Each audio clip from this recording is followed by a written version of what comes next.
부처님 감사합니다. 예, 방송해 주십시오. 예.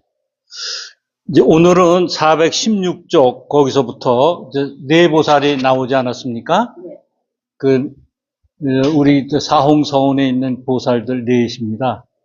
그러니까 이 내보살은 상행보살을 비롯해서 무변행보살, 그 다음에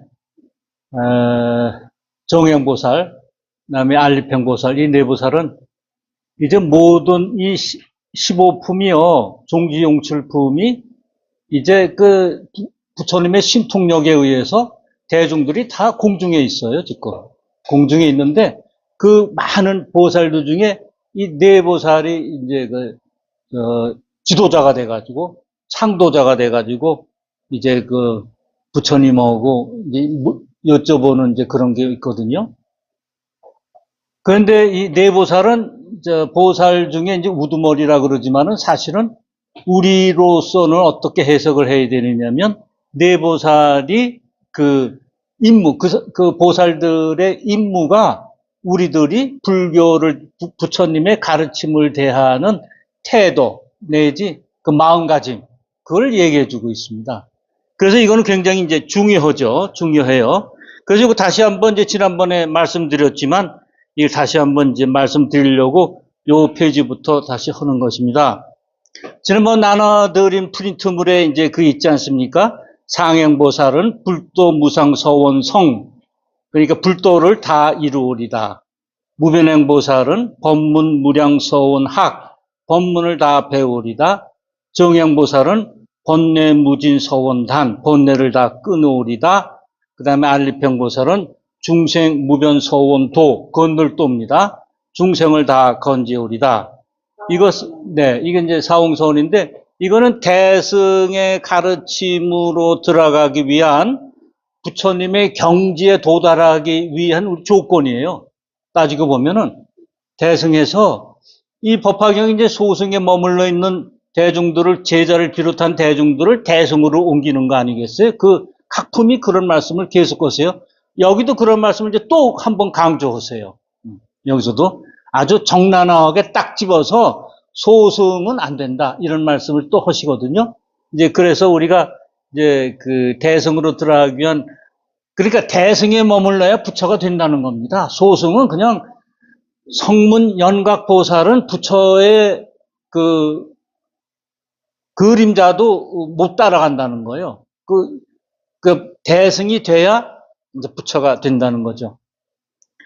그럼 소승은 이제 세간법에 대해서 이제 많이 얘기하고, 세간법의 고통이 어떻다. 그래서 그 고통을 어떻게 하면 없앤다는 얘기고, 대승은 뭐냐 하면 출세간법에 대해서 얘기하는 게 이제 대승법입니다. 그건 잘 아시죠? 우리 대승이 솟아나온 게, 이제 부처님께서 열반하시고 나서 45년 동안 이제 법을 설하시죠. 법을 설하셔서, 그러니까 이제 이것도 조금 아시는 게 좋을 것 같아요. 부처님이 이제 29세에 이제 출가하시잖아요. 29세에 출가하셔가지고 35세에 성도하시잖아요. 깨달음을 안욕따라 삼맥삼보를 얻으시잖아요.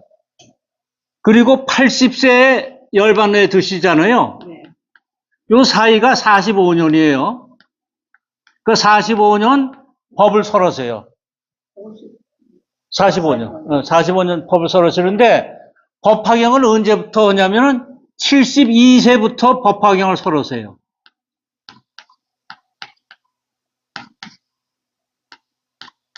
그래서 8년간, 열반하시기 8년간 이제 법화경을 설하시거든요. 그리고 하루 낮과 밤을 열반경을 이제 설하시는데, 72세 법화경. 열반경에서 유명한 자등명, 법등명이 나오는 거죠. 예. 그러니까 우리가 72세부터 이제 설하시는 법화경 공부를 하고 있습니다. 그런데 이제 지난번에 1품, 서품부터 14품까지는 정문이라 그래가지고서 부처님의 이치, 세상 이치를 이제 가르치시는 그게 이제 1품부터 서품부터 서푼부터 14푼까지가 이에 대해서 가르쳐. 이에 대해서. 우주 이치에 대해서. 그 다음에 15종지부터 28푼까지가 행에 대해서. 그래서 여긴 보살이 등장해요. 28분 보살이 등장해요. 여기는. 그래서 보살, 다섯 보살품이 이 안에 다 있습니다. 나중 후반부에 다 있어요. 제가 이제 이 시간마다 대법사님, 우리 스승님 말씀을 이제 한 가지라도 꼭 이제 드리고 지나가게 제가 마음을 먹습니다. 왜냐하면 제 생각에는 이제 우리 설송 대법사님이 이제 그 인도에서 태어나신 석가모니 부처님이라 그러면 이건 한국에서 태어나신 부처님이다 이렇게 믿고 있거든요. 근데 그분의 이제 그 이렇게 행적을 쭉 보면은 그저 한국의 그냥 노인이세요. 노인이신데 간혹 부처님 같은 이제 말씀도 해주시고 또 우리가 생각지 않는 그 기기묘묘한 말씀들을 많이 하시고 비유를 그렇게 많이 드세요. 이제 오늘도 한번 종지용품에도 이런 말씀 하시더라고요. 종지용품은 뭐냐면 땅에서 보살들이 솟아오르잖아요. 그러니까 외래보살, 타방의 국토에서 온 외래보살이 아니라 타방에서 온 타방 국토에서 온 외래보살이 부처님한테 이렇게 얘기합니다. 불멸 후 우리가 법화경을 많은 사람들에 전하겠다. 그랬더니 부처님께서 뭐라 그러셨냐 하면은 그럴 필요 없다. 이 사바세계에도 자유 육만 항하사 보살들이 있어서 그 보살들이 법화경을 다 필 수 있다. 이런 말씀 하시거든요.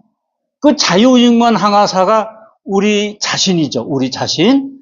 그럼 자유 육만 항하사가 뭐냐면은 우리가 안이비 설신의 이게 육군 있잖아요. 육군. 예? 육군이 있는데 그 안이비 설신에 대해서 안이비 설신이 육군 이게 이제 이 육군에 대한 게 저 반야신경이고 뭐고 전부 이거예요. 육군에 대한 거예요. 육군, 육경, 육식. 그래서 18개에 대한 거예요. 전부 다. 안이비 설신이 육군에 대해서 있는데 그러면 색성, 향미, 촉법 아닙니까? 이거 상대되는 게 성, 향, 미, 촉법. 이게 이제 육경입니다. 이게 이제 육군이고, 요게 육경이에요. 경계를 써가지고. 그러니까 자유육만 항하사는 건 뭐냐면, 우리는 태어날 때부터 가지고 있잖아요. 스스로 가지고 있는 이것을 안입이 설 수 있는 육군을 보는 대로 따라가고, 들리는 대로 따라가고, 이러지 않고, 중심을 딱 잡고 그러니까 여기에 휩쓸리지 않고 하면은 이걸 이기면은 불도를 닦을 수 있다. 즉 안욕따라 삼맥삼보리를 얻을 수 있다는 거예요. 안욕따라 삼맥삼보리는 공부를 열심히 해서 부처님이 주시는 게 아니라 이미 우리 속에 있는 우리가 가지고 있는 것을 표출해내는 거예요. 바깥으로 표출해내는 거죠. 그러니까 남이 주는 게 아니에요.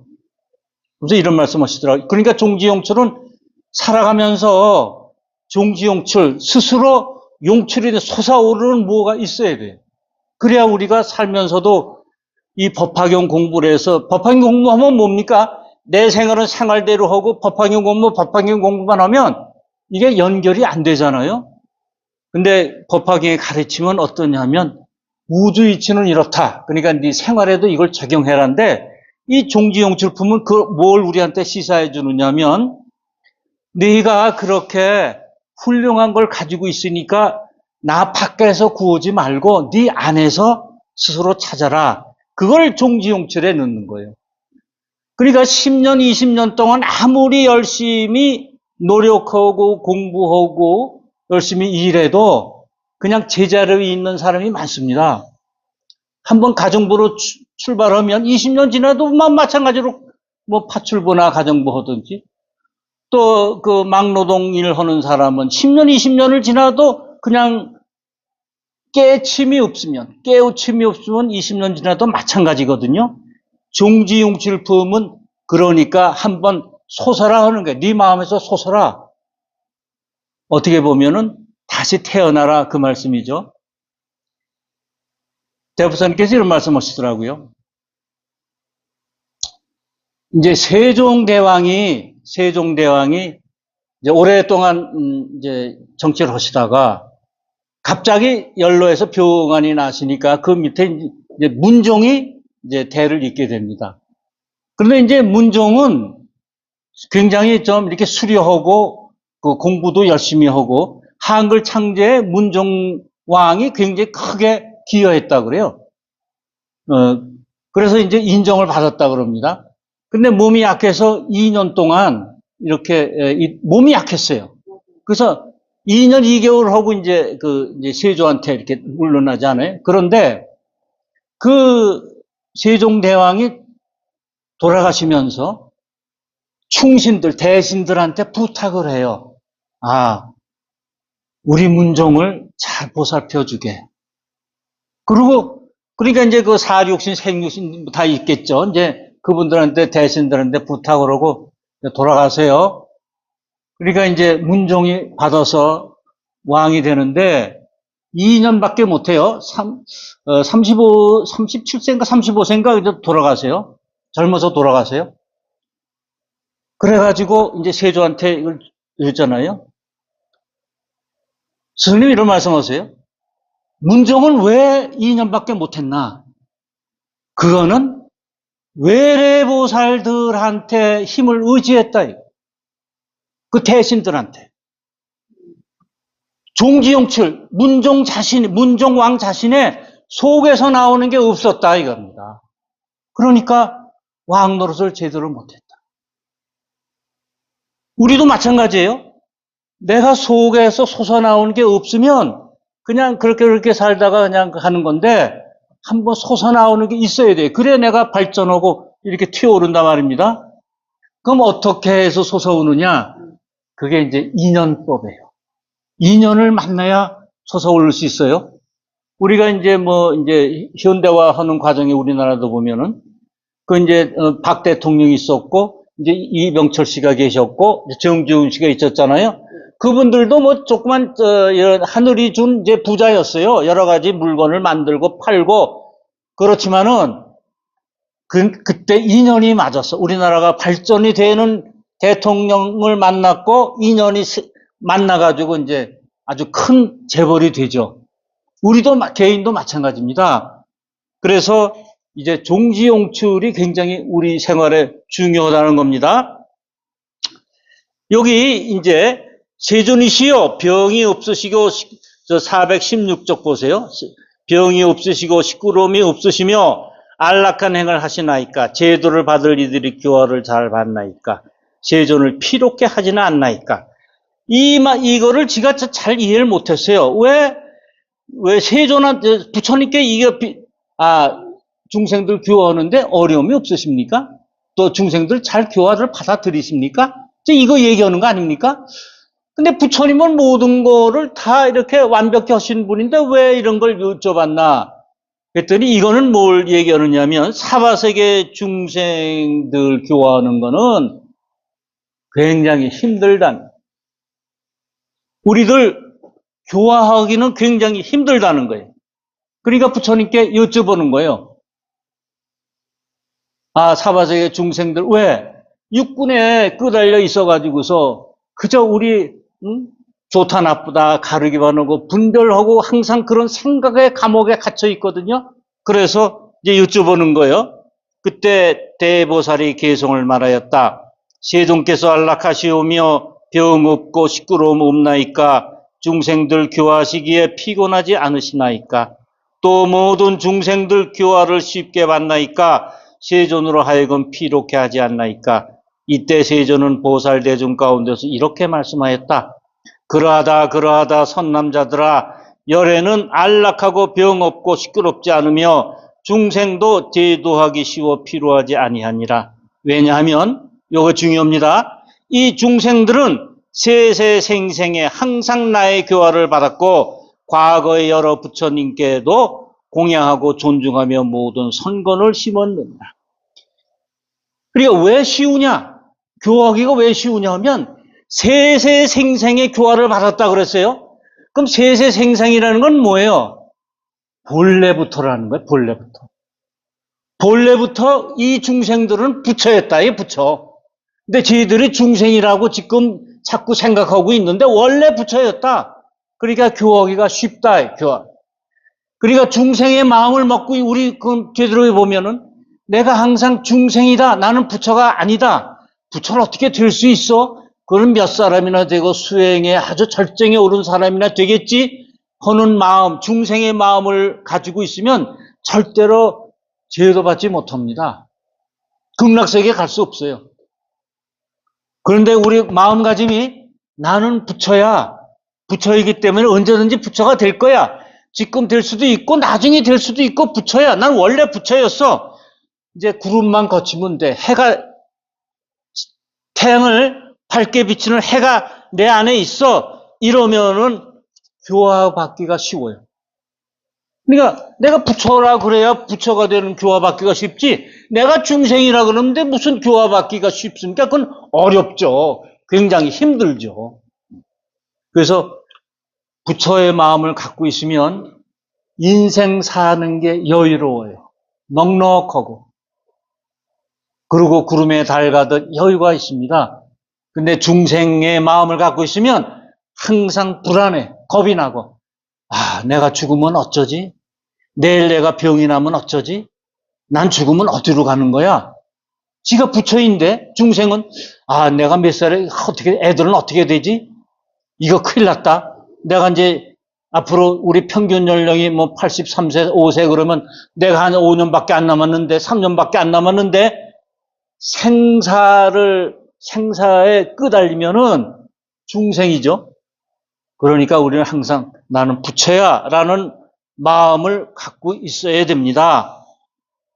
이 중생들이 처음 내 몸을 보고 내 말을 듣고는 모두 믿었고 열애의 지혜에 들어갔나니 먼저부터 소승을 배워 익힌 자는 제외할 것이다. 소승을 배워 익힌 자는 제외할 것이다. 여기 익힌다 그랬잖아요. 그게 뭐예요? 자기화가 됐다는 거죠. 소승이. 소승으로 꽉 차 있다는 거예요. 그건 뭐예요? 세간법에 물들어 있는, 세간법에 꽉 차 있고 움직이지 못하는 사람, 변화가 없는 사람들은 제외한다 이것입니다. 왜? 나는 중생이야, 나는 소승이야 하는 거는 태승의 부처님의 법화경 말씀이 들어가질 않아요. 그러니까 이게 뭐예요? 소승은 자꾸 바깥에서 찾거든. 밖에서 찾거든요. 우리는 그렇잖아요. 재물 찾는 거, 그 다음에 명예 찾는 거지, 전부 밖에서 있는 거지, 내 안에 있는 게 아니잖아요. 그걸 자꾸 찾는단 말입니다. 그래서 소승을 배워 익힌 자, 그게 아주 물든 사람은 굉장히 제도하기가 어렵다. 이때 모든 보살들이 개성을 말하였다. 거룩하시어라. 크신 영웅 세존이시여. 여러 중생들 쉽게 교화하시며 여러 부처님의 깊은 지에 능히 묻사오며 듣고는 믿고 행한다 하오니 저희들 따라서 기뻐하나이다. 예. 그대들이 능히 열애에게 따라서 기뻐하는 마음을 내는구나. 그때 미륵보살과 8천 항아사 보살들이 모두 이렇게 생각하였다. 이제 미륵보살이 이제 등장하잖아요. 이제 후 세대에 다음 세대 이제 부처님 아닙니까? 안욕다라 삼맥삼무리를.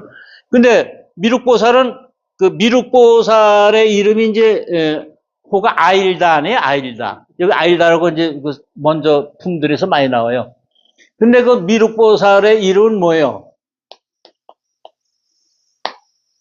미륵보살은 자애,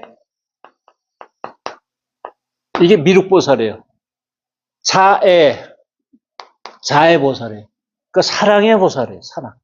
사랑의 보살. 사랑의 보살. 근데 이 미륵보살은 언제 출현한다 그래요? 56억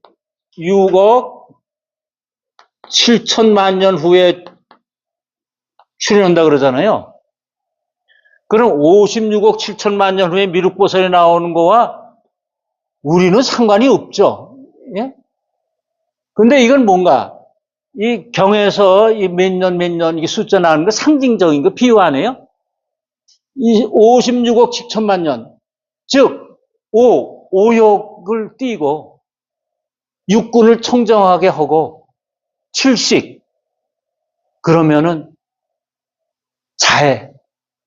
자기가 사랑의 화신이 된다는, 화신.